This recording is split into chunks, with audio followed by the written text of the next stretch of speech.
I mean, as you were talking about, you know, you can fulfill your calling through several different assignments. I was thinking about how for most of my life, I started leading worship when I was in college and loved music before that. And I began to tell myself that I was called to be a worship leader. But I ran into a problem when I was no longer a worship leader anymore, when I stepped away from doing that. So I had to wrestle with, well, did I lose my calling? Was I not called?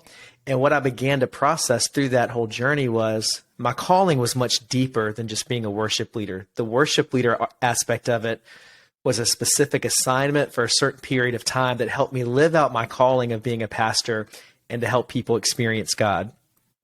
And even when I was a worship pastor, but I was not leading worship, I began to see, I can still help lead people in worship if I'm not on the stage. So I began to have to see my calling through a broader perspective and less through the narrow lens of the thing that I liked doing in the moment. Yeah. And I've heard you say before that your calling will require suffering. Can you explain that a little bit? Yeah, that's the point that nobody wants to hear. And again, when we conflate our calling with this idea of self-fulfillment or achieving our own desires, then we will always try to move towards comfort and away from hardship. But all you have to do is spend 5 minutes flipping through the Bible, and you will quickly see that pretty much every person that God called into anything significant had to suffer for it. They had to walk through some level of pain or loss or confusion or disillusionment. Some of them died for their calling, for the thing that God had led them to do.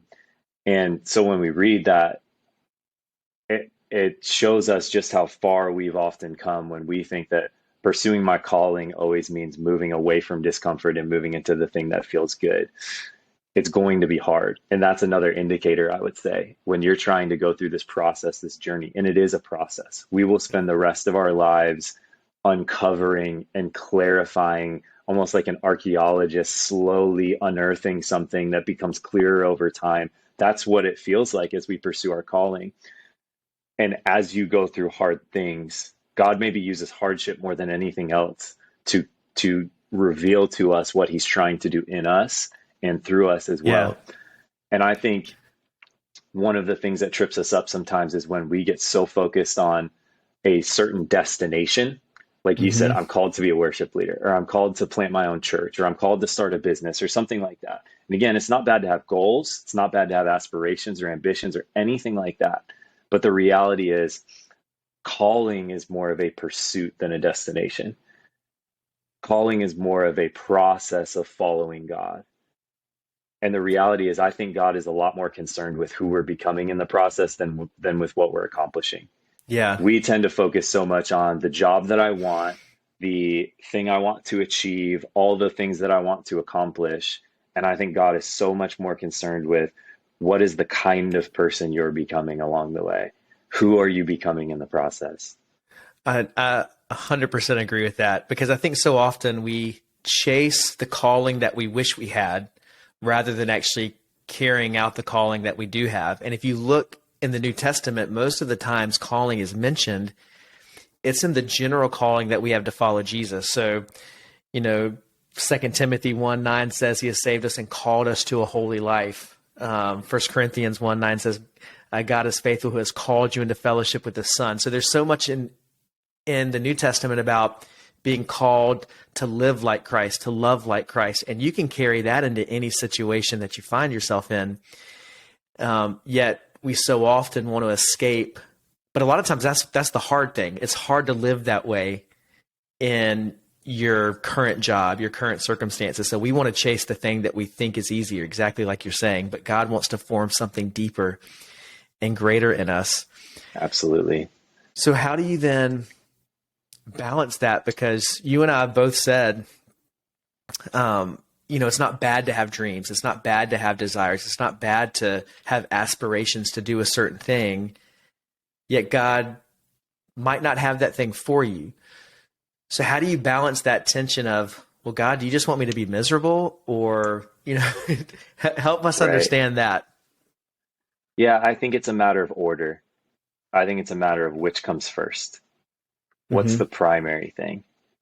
And when we get off track, it's because we've made our own desire the primary thing that we're seeking in our life. It's not bad to have dreams or desires, but God will reform and change and upgrade our dreams and desires as we seek Him. So the Yeah. primary thing in our life should be seeking God, seeking His kingdom, seeking His face, spending time with Him, and knowing that as we do that, He will not, He, it's not about God taking away all our desires. It's about God sometimes exchanging them for better desires. Because, like we Yeah. I talked love about that. earlier, God knows better than I do. I know better than my 2-year-old does. And over time, as we spend time with God, as we seek Him, as we invest in our relationship with Him, He will reveal to us things in ways that we hadn't seen them before. He will show us how small our desires used to be. But if we'll just settle at the level of the first thing that I want or the thing that I feel like will fulfill me, I may get it.